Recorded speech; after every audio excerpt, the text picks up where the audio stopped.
আর যে খবরে নজর রাখতেই হচ্ছে, মা ফ্লাইওভারে গতির বলি দুই। সকালে ফ্লাইওভার থেকে পড়ে দুজনের মৃত্যুর ঘটনা। কিভাবে এই ঘটনা ঘটলো আরো বিস্তারিত বিবেক জানাতে পারবে। বিবেক, ঠিক কি হয়েছে? দেখো, এমনিতে মা ফ্লাইওভারে রাত্রেবেলা বাইক বা দুই চাকা টু হুইলার সেটা কিন্তু চলাচল বন্ধ থাকে, কিন্তু সকালবেলা 6টার দিকে এই যে বাইকের চলাচল তার উপরে রেস্ট্রিকশন উঠে যায়, আর ঠিক সেই সময় এই দুর্ঘটনা ঘটেছে এমনটাই কিন্তু জানা যাচ্ছে।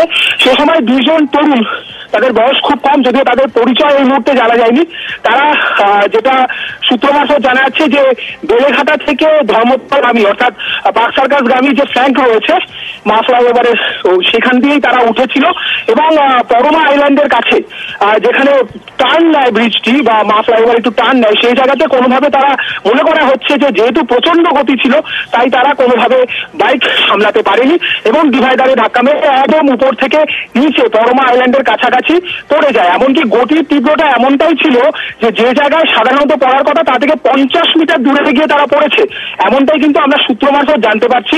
সঙ্গে সঙ্গে সামনেই প্রগতি ময়দান থানা রয়েছে, নিচে কর্তব্যরত ট্রাফিক পুলিশরা ছিলেন, তারা ছুটে যান এবং তারা সঙ্গে সঙ্গে এই দুই তরুণ তাদেরকে নিয়ে যান পিজি ট্রমা কেয়ার সেন্টারে। সেখানে তাদেরকে মৃত বলে ঘোষণা করা হয়েছে, এমনটাই কিন্তু আমরা এই মুহূর্তে জানতে পেরেছি। এই তরুণদের সাথে একটি মোবাইল ফোন ছিল সেটাও জানা যাচ্ছে, কিন্তু এত উঁচু থেকে পড়ার দরুন ফোনটির অবস্থা খুবই খারাপ এবং সেটি মারাত্মকভাবে ড্যামেজ হয়েছে। তাই এখনো অবধি এই তরুণদের পরিবারের কারোর সাথে যোগাযোগ করা সম্ভব হয়নি বা তাদের পরিচয় জানা যায়নি, এমনটাই কিন্তু আমরা সূত্র মারফত জানতে পারছি। বেশ বিবেক।